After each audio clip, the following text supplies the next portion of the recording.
All right, we'll go ahead and go to the 318 now. LSU baseball legend now does a great job for the SEC network covering the SEC college baseball. Our guy Todd Walker joins us. T-Dub, how you doing, brother? I'm good, Jake. How are you? Doing well. Hey, of course, you know what it is. Baseball season comes. LSU loses a midweek game. It's all the talk. Just help us out. Help us clarify. And Austin Baines here with us today. Obviously, he played at LSU as well. We had that conversation there in the first segment. All midweek games, to me, don't seem created equal. If you go out there, Todd, and you lose 9-8 because your 14th pitcher was going against their ace, but you still hit the ball, like that feels different than when your lineup just doesn't have good at-bats. You don't score a lot of runs, and you lose a game that way.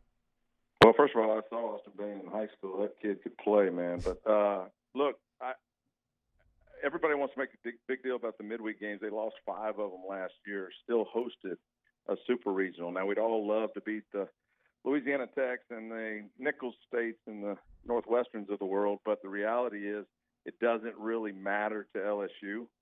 However, Nichols State can say, hey, we beat LSU this past year. That helps. That helps their recruiting.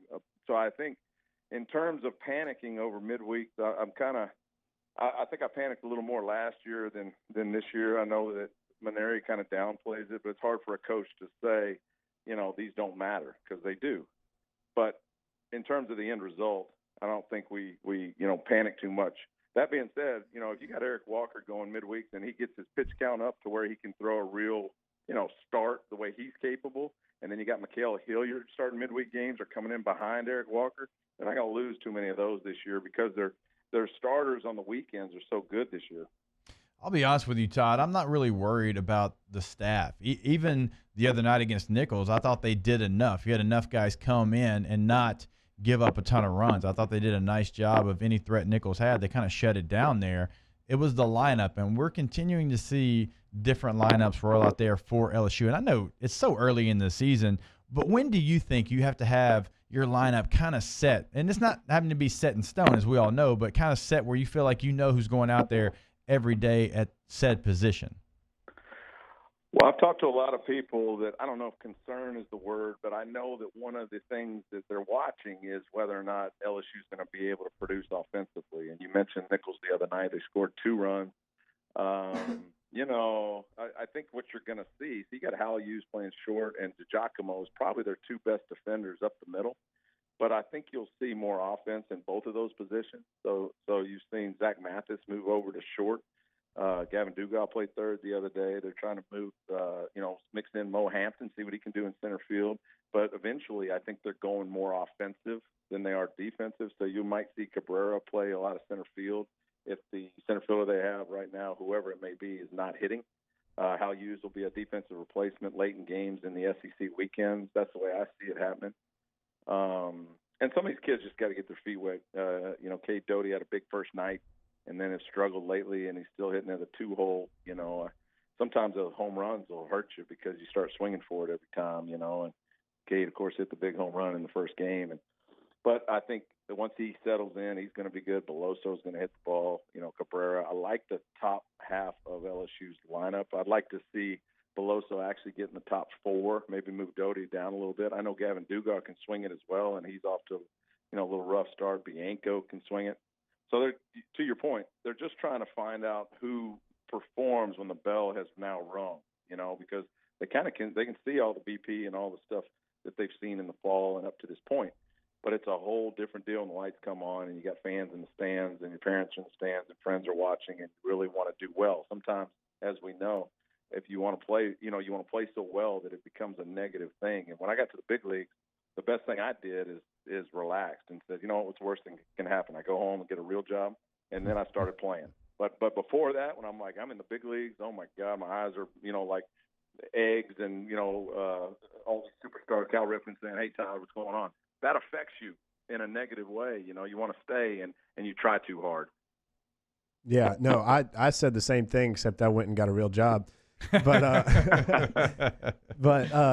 and we've talked about this before, but how relaxing is it that for the first time, and I don't know how long, and I feel comfortable saying this because I was on the team for 4 years and I was a pitcher, how comfortable is it that we do have a pitching staff that we can lean on and afford to make these changes and change up the lineup and try out new guys and younger guys, get their feet wet, because we've never really had a pitching staff that we can lean on. And which guys do you think are going to be the guys that we rely on late in the season, the SEC games, late games, close games? Like, who are the guys that you see coming out of the pen that are really going to step up and be big for us in the long run?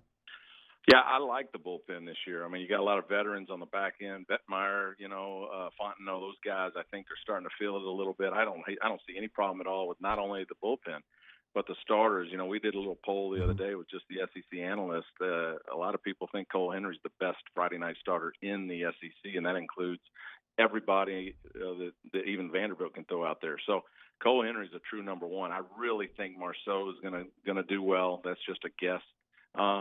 Everybody would love to see Jaden Hill start on the weekends, but they've got to be real careful with him and make sure he's healthy. But I think you'll see him in the rotation on the weekend by mid SEC, sometime in May maybe, because he's electric.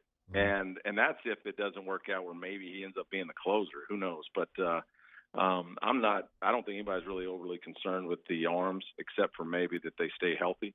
The concern is offensively, and I'll tell you what, I'm excited to watch this Milazzo guy catch, and what it might happen. It'll push Saul Garza into the DH role, and you've got a true offensive lineup. But Saul Garza is a good catcher, but Milazzo is special.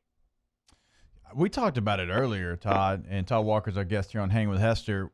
I mean, even with Hayden Travinsky, a guy who played at your high school, Airline there from Bossier City, he's a guy as well that Paul feels pretty confident in. This is one of the deepest catching teams that I remember, because so many years you've had that one catcher. Then when the backup came in, you felt like you lost so much. That might be the deepest position as far as offensive production that you might get from this team.